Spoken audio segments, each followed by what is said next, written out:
Hi, I'm Charles with AniCap. The story begins as a guy nervously rides on a train. When he gets off, he begins to run frantically, but he's found by a group that somehow knows his secret. This group covers the area in smoke, and the man shows his insane fighting skills as he fends off several attackers. The attackers launch several blades at this guy, so he pulls out a blade of his own to fight back. The attackers then use metal needles called senbon, but this guy has crazy reflexes, catching them with his teeth and firing them back at the attackers. Unfortunately, this man is overwhelmed by their sheer number. He is captured when a contraption takes hold of his neck, and he's dragged by a terrifying looking man. This evil guy slams the man into the ground and uses his sword to finish him off. The attackers use a device to confirm that their target has been eliminated, and they leave. Elsewhere, a farmer named Joe enjoys life on the farm and eventually returns home to work on his motorcycle. He plays a game with his young son Kyle, who tries to sneak up on him, and he tells the kid that he has eyes on the back of his head. Joe's wife Sarah shows up, and she can't believe how dirty Joe's face has gotten. Kyle explains that his mask is like the ones that the Oni wear, but they are really bad people. Joe warns him that the Oni might think that he is one of them, but Kyle is sure that his big strong dad will fight them if they come after him. Joe playfully says that he isn't sure if he can win against these fictional characters, but Sarah states that she will take them out for Kyle. Joe jokingly says that he has to hurry up and finish fixing his motorcycle for when Sarah gets in over her head fighting the Oni. Later, a news report details how the man from earlier lost his life, and Sarah seems concerned that it might actually have been the Oni. Kyle is certain that it was them, but it's time for this kid to go to bed. The kid says goodnight to his mother, and Joe reminds him that his birthday is coming up. With Kyle fast asleep, Joe diligently checks the security cameras he has around his house. Sarah is concerned because of how the man was eliminated, and what's even more bothersome is that no information was found about who he is. Joe tells her that there is nothing to worry about, and assures her that no one will find them out in the middle of nowhere. Sarah is most concerned about someone called the Reaper, but Joe explains that this can't be him since he always worked alone. The next day, we get a glimpse of how cautious Joe is about hiding their identity as he wipes away their fingerprints from a door handle. The young family then goes on enjoying their peaceful life like normal, and Joe does his best to be a good father as he cheers up his son. One night, it is reported that another person lost her life at the hands of a mysterious organization. This marks one of several that has occurred recently, so a large-scale investigation is underway to find out what is happening. On Kyle's birthday, the loving family enjoys a nice cookout. They all joke around while they sing songs, and Kyle blows out the candles on his favorite type of birthday cake. Kyle opens a present to reveal a video game, and Joe gives him a new helmet as well. Joe prefers this one over the scary Oni mask, so Kyle declares that he's no longer a bad guy, he is now a hero. Sarah points out that she just likes seeing his normal face, and the entire family shares a warm embrace. They couldn't be happier, so they all tell each other how much they love one another. That night, Joe gets up from bed, but he calmly tells his wife to stay there. Joe makes his way downstairs, where everything seems fine. Just then, something appears in the window, and Joe is attacked. The attackers barge in, but Joe masterfully fights several of them off. His exceptional skill allows him to take one of their weapons, and he uses his sword to eliminate several of these men. While he's destroying one guy, Joe hears his son cry out to him. The alert Joe instantly springs into action. He blocks an attacker who tries to stop him, and absolutely destroys this guy. Joe rushes to find his family as he reaches for something, but another attacker fires 2 metal needles right through his neck. The determined Joe refuses to let that stop him though, so he crawls up the stairs. The crippling pain overwhelms him, and we see a mysterious figure outside. Joe eventually makes it to the 2nd floor, where he finds that several attackers have been eliminated. However, Joe is then horrified when he sees Kyle and Sarah's lifeless bodies on the ground. Overwhelming shock fills Joe's body, and the evil-looking guy explains that Joe's wife put up a good fight. This monster sends his blade right through her neck, igniting Joe with blinding rage, but he is stabbed in the back. Joe drags the attacker as he tries to make his way to his family, but the damage to his body is too much to overcome. The attackers find that someone must have alerted the authorities, as police sirens can be heard in the distance. The leader confirms that Joe is no longer alive, so they leave just before the police arrive. The police arrive at the scene and are horrified to find the massacred family. Sometime later, the seemingly no longer alive Joe regains consciousness. His first thoughts are memories of his lifeless family, and he vomits solely from the overwhelming emotion consuming his body. The next time Joe wakes up, he is in a hospital, and the nurse urgently calls for a doctor. Joe only says his wife's name and he passes out again. Joe eventually wakes up and a doctor explains that he miraculously came back to life after the coroner had already pronounced him dead. Joe couldn't care less and just wants to know about his wife and son. Unfortunately, he is told that they didn't make it. Outside, we see that two people have come to visit him. They are Mike and Emma, and they are from the FBI. They want help with their investigation, so they ask several questions about who the attacker might have been. Joe doesn't say a single word, but Mike can tell that he is getting very angry. This is probably the worst time to be asking him questions, so Mike just leaves his card. Mike tells Emma that it's just a hunch, but he believes that Joe knows who the attackers are. He decides that they will take turns watching him, and Emma is first up as she watches Joe on the roof. Joe has a memory to just moments ago when he was taken to say goodbye to his family. The nurse found that he couldn't move Joe anymore, and it was because Joe put the brakes on the wheelchair. Joe shook with rage and couldn't bear to come any closer to his deceased family's bodies. Back on the roof, memories of his wife and son rush into his mind, and Joe begins to growl in anger. His rage reaches its boiling point, and he reaches for his wrist again, this time pulling out a metal needle. Joe pierces himself with it, and it does something strange to his body. Just then, Joe is attacked by several assassins. He is still filled with anger, so he goes berserk and expertly takes out several of the attackers. Joe shows overwhelming strength and precision as he somehow manages to take control of the fight. That isn't all though, as Joe does some kind of jutsu and turns his body into a black smoke. This move is incredibly powerful as it allows him to eliminate several assassins in one instant. Emma has no clue what's going on, but Joe doesn't help her find out and knocks her out instead. The enraged Joe then continues his relentless attack and goes on to tear several more attackers to pieces. There are a great number of them, and Joe strangely fires a sword at the elevator. We then see why he did this, as he uses a pole to defend himself and shoves all the remaining assassins into the elevator. Even though Joe is severely outnumbered, it becomes very clear that the assassins are trapped inside with him and not the other way around. Joe stands above all their corpses as he arrives at another floor, and he strikes fear into the hearts of any remaining opponents. Mike wonders why Emma isn't answering his call and is shocked when he finds several corpses. Joe finishes up nearby, and he is found by the assassin leader. Memories once again find their way into Joe's mind, so he attacks the leader with fury. This leader is obviously not like the others though, as he defends himself well and even manages to put a contraption around Joe's neck. Joe quickly frees himself, but the fight continues to be evenly matched. Joe eventually uses his shadow skill again though, and it allows him to land a devastating attack.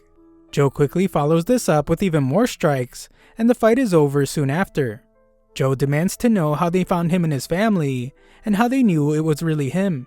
The leader mockingly remarks that Joe can change his appearance as much as he wants, but he will never be able to escape his fate. Joe then shocks this guy and removes his disguise. Joe doesn't say a single word from here and just ends the leader's life. Joe then goes to see his family. He can hardly bear to look and he collapses to his knees. Afterwards, Joe returns home and drills a hole into a wall. He removes a box he had hidden, and we see that it contains several items including a mask. Joe stares at a picture that once again floods his mind with memories of his family. We get one last look at his family home just before Joe sets it on fire. Joe watches as his once love-filled and peaceful life burns away, and he puts on the mask. The fire consumes every last memory, but we see that Joe is still filled with anger. Later, Joe relives the horrifying moment when his family died.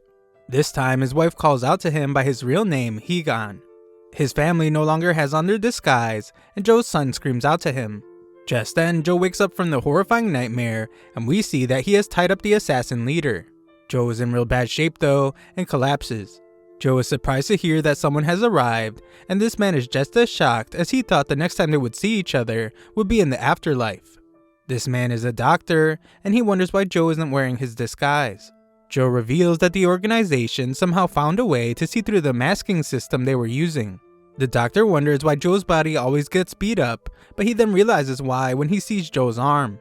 Joe used the secret art of Stark awareness, which explains what he did when he stabbed himself on the roof. The doctor tells Joe never to use it again, since it will surely end his life next time. When he sees Joe's back though, he tells him to forget about next time, since he should have died from when he was stabbed. Joe has no clue why he was able to survive, and the doctor wonders if someone out there is keeping him alive. It will take 6 whole days for Joe to make a full recovery, but he just wants to get well enough to get answers out of his guest that he has all tied up. The doctor wonders what Joe plans to do after that, and his answer is simple. He will hunt down everyone responsible for the murder of his family. The doctor gives Joe something to help him recover, but it hurts a whole lot and he passes out. After Joe recovers a bit, he goes to see the assassin leader. Joe doesn't say a single word and just gets right to punching a blade into him. Joe stabs him several times, but the man reminds him that ninjas never crack. Joe shocks him when he points out that he already knows and just continues stabbing. Joe doesn't stop as days pass, and the assassin eventually tries to ask what Joe is trying to prove. He pleads for Joe just to end his life already, but Joe just ignores him. Several more days pass, but Joe is not finished and he keeps causing the guy pain. One day, Joe douses him in gasoline. The assassin starts talking real crazy and wishes Joe would have seen the look on his wife's face. The assassin was not impressed with Joe's son since he was just scared like everyone else, but Joe's wife was different. Her eyes were filled with anger and hatred till the very end. This psycho pushes even further and tells Joe that his wife cried more and more every time he plunged his sword into her. Joe calmly tells him to listen closely, and he explains that he's going to burn his family's eyes into his memory forever. He then goes on to describe the incredible pain he's going to make him feel. Joe tells him that he will never really have this sweet relief of death, as he will always have to tremble in fear of the Oni that lie beyond. Joe lights this guy on fire, and he just watches as the assassin screams in agony. Elsewhere, Mike is taken off the investigation regarding Joe Logan. It's an order from the higher-ups as they are upset about what happened at the hospital. There were no cameras on the roof, and they don't know who the blood belongs to. Mike points out that Emma saw everything, but his boss suggests that he ask her again since she seems to have changed her story. Mike is furious with Emma for just giving up, but she laughs at how obvious it is that the higher-ups are trying to cover this up. Something shady is going on, and she knows that the best course of action is to just act obedient. In secret though, she has been investigating Logan and his family. She has discovered that they were all using aliases, and none of them actually exist. Back with Joe, he takes a look at the device that creates his disguise, and thinks back to how he was told that it would protect everyone. He then rides off on his motorcycle to begin his search, but finds that the first place he checks is empty. Joe would go on to travel long distances to check other places, but all he ever found was disappointment. The last place he checks is empty as well, and his frustration begins to mount. That night, some corrupt cops enter a bar, and they get upset when the bartender doesn't give them enough money. Joe is sitting right there, and one cop thinks it would be a good idea to ask him if his motorcycle outside is stolen. Joe just ignores this guy, so the cop asks for his license. Joe ignores him again, so the cop tries to grab him, but Joe quickly knocks him out. Joe calmly just leaves, but the other cop tries to attack him from behind. Joe doesn't even touch the guy when he throws a punch, but the sheer force from Joe's swing sends the cop flying. Outside, Joe takes a look at their cop car and is reminded of the business card that Mike gave him. The next day, Mike thinks Emma's just messing around, but she points out that she is investigating a crime. Many criminal deals are being done in virtual reality now, and she has to get this job done so they can have time to investigate Joe. Emma then explains that advancements in VR have exploded like crazy recently, and it's all thanks to the Auza company. Just then, Mike is shocked when he receives a call from Joe. He gently gets Emma off of VR and signals for her to track the call. Mike tries to get Joe to tell him who he really is, but Joe has questions of his own. Joe wants to talk, so Mike points out that they are talking, but this just makes Joe break his phone. Joe calls Mike back to give him one more chance, but warns him to stop messing around. Joe lets him decide where they should meet, so Mike chooses some restaurant. The call ends, but Emma's disappointed as she failed to track Joe. As Joe makes his way to the restaurant, we see that ads for Auza are everywhere. The ads claim that Auza technology protects everyone, and it's so important that people need to have it in every aspect of their lives throughout the entirety of their lives. Joe arrives near the restaurant and scopes it out as Mike gets there. In the restaurant, Mike tells the owner to take a walk. The owner begrudgingly agrees to leave, but tells Mike to direct any delivery guys that show up to the table by the door, since that will be where the food orders are. Joe finally arrives, but Mike wants to see his face so he can confirm that it's really him. Joe shows him the business card he gave him instead, but that isn't good enough for Mike. Joe decides to just leave, but Mike agrees to speak with him. Joe just wants to know who's responsible for the serial murders that have been happening recently, and he agrees to answer any questions Mike has in return. Mike is glad to hear that, but this crazy cop then pulls out his gun. He reveals that he isn't the type to make deals with suspects and tells Joe to get on his knees. Just then, a delivery guy comes in and picks up one of the orders. Mike wonders why Joe didn't use that moment to run away, but Joe still wants to talk. Just then, another delivery guy picks up another order. Mike tells Joe not to try anything as he cautiously makes his way around the table, and he declares that Joe is under arrest. Joe doesn't move an inch, but Mike gets annoyed when a third delivery guy comes into the restaurant. Mike gets confused when he notices that there are no more orders that need to be picked up, and this delivery guy goes in for an attack. Joe quickly springs into action to stop the strike, but his face gets exposed and Mike wonders who he is. Joe finds himself in a fight, but it's clear that this attacker is no delivery guy. Mike tries to arrest them both, but he must open fire when the fake delivery guy goes to attack him. Joe has to save him from being killed, and the fight intensifies when the attacker reveals that he has another set of arms. Joe gets pushed back, but he uses his shadow jutsu thing to bring forth 4 arms and 2 heads. The intense battle continues, but Joe simply has more arms than this guy now, and he takes hold of him. Joe pushes him back and prepares to end the fight, but he realizes that the guy's extra set of arms was actually a whole nother person that was just hiding in his bag. This second guy attacks him from behind, and Joe does his best to fight against these 2 deadly opponents. Joe then once again saves Mike and tosses some alcohol at the assassins. Joe sets his swords ablaze, and the dangerous fight rages on.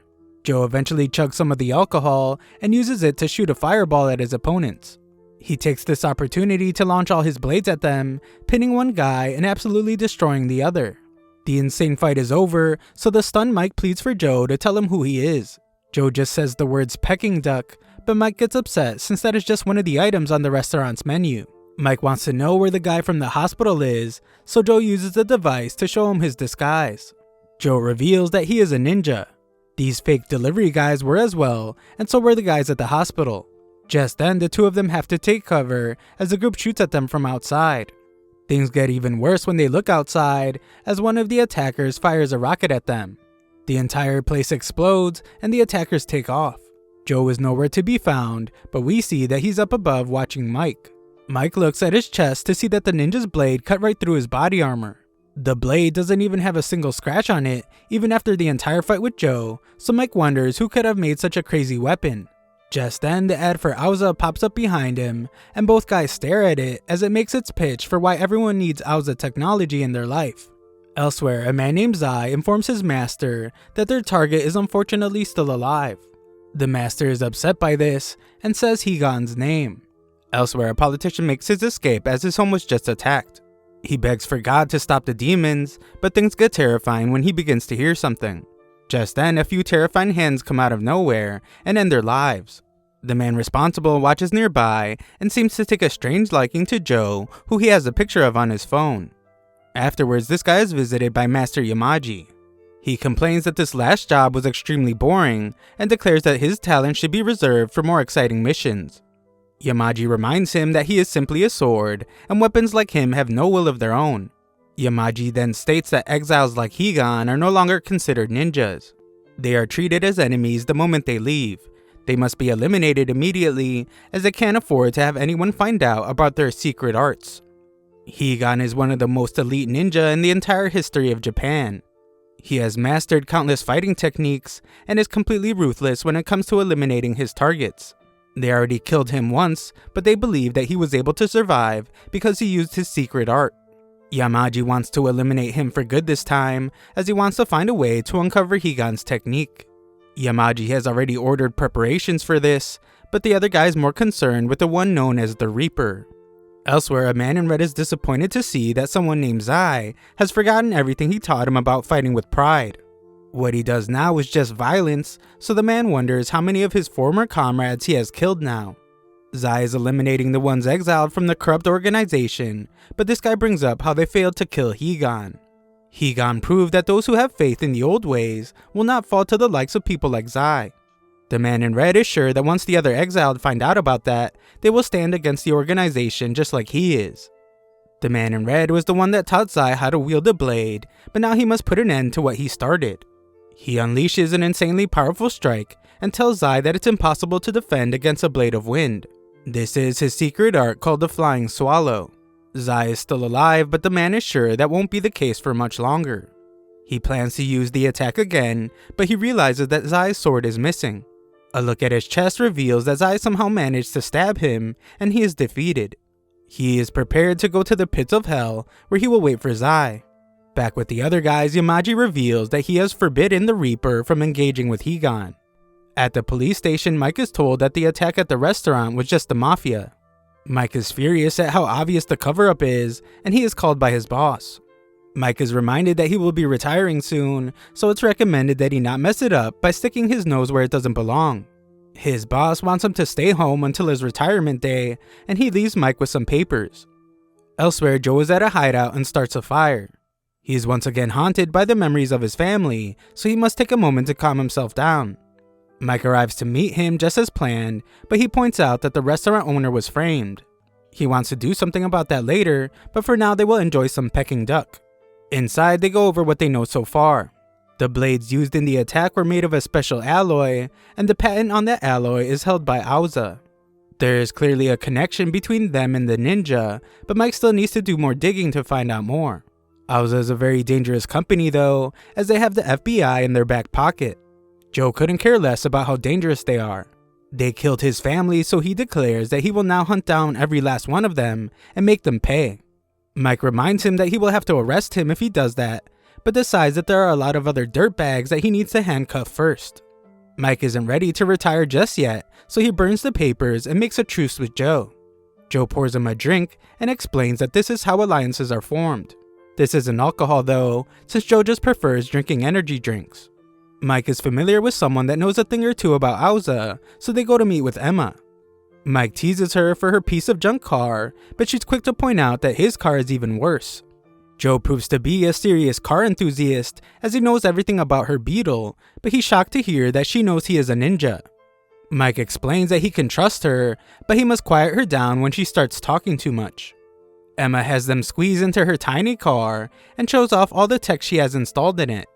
It's practically a giant moving computer that she built all by herself. Her research has revealed that Auza is a multinational company involved in the development of military weapons. That's not all though, as it also has its hand in entertainment, clean energy, and pretty much every technology that exists.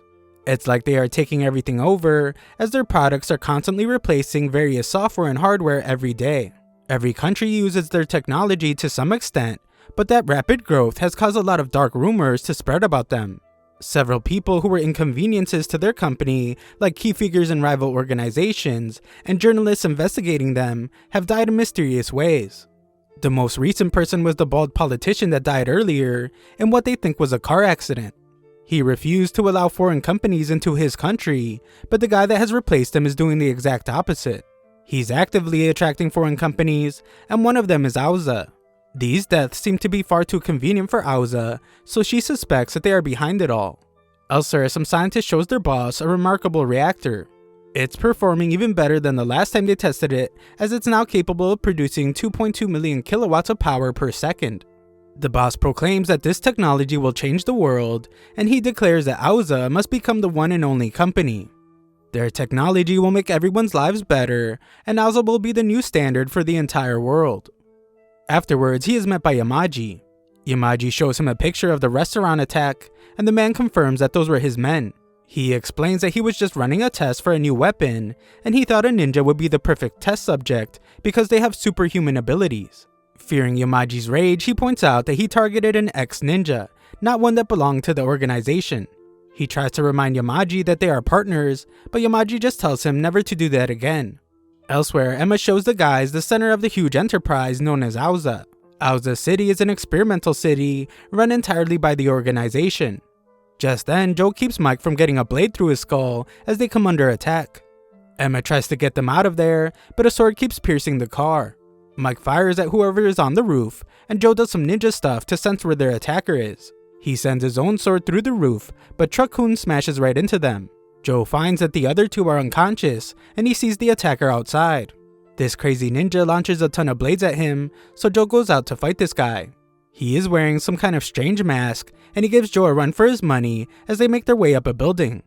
This guy manages to push Joe back a bit, and shows that he has a bunch of mechanical arms with cameras at their tips. These things detect Joe as the enemy, and Joe finds himself in a tough spot as he gets injured. Joe uses his shadow ability again to summon more arms of his own. The enemy takes a hold of him, but Joe manages to take advantage. Joe slices up some of this guy's missiles, but he has even more firepower hidden in his face. The insanely skilled Joe manages to dodge his missiles mid-air and ends up absolutely destroying this guy. A sword through his head isn't enough for Joe, so he takes the guy's camera and throws him off the roof. Joe knows that someone is watching and signals to them that they are next. An ambulance comes to get Mike and Emma, and Joe gets a phone call. He is hesitant to pick it up, but once he does, the voice on the other end explains that he is glad that they can finally talk. The voice calls him by his real name though, and Joe is shocked. Thanks for watching my recap. Sign up to my free newsletter if you want to show some support to the channel. Link is in the description.